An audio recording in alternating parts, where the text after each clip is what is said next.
namatay yung tatay mo 1 taon bago kayo ikinasal ni Philip.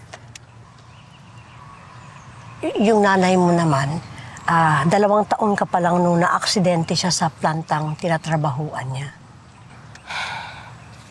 Buong buhay ko po pala, si tatay lang kasama ko. Posible po kayang siya yung nasa mga panaginip ko? Baka.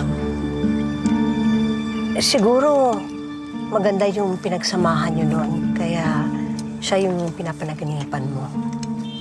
Hindi nga rito!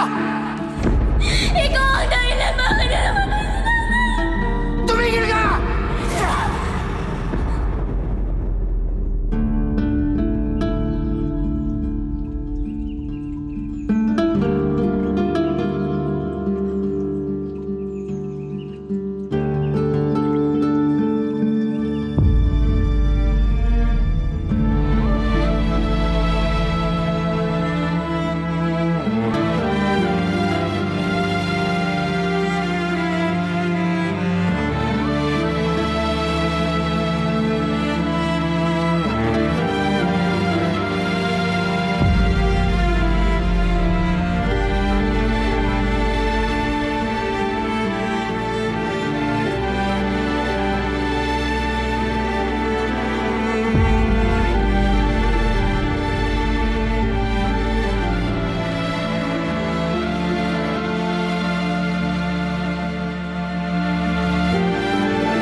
Mukhang paniwalang-paniwala siya sa mga kwentong nabuo mo, Philip.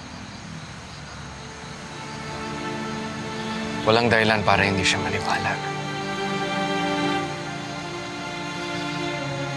Matagal ko nang nabuo yung kwentong yan eh.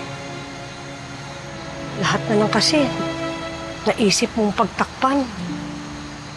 Pati nga yung mga libingan ng magulang.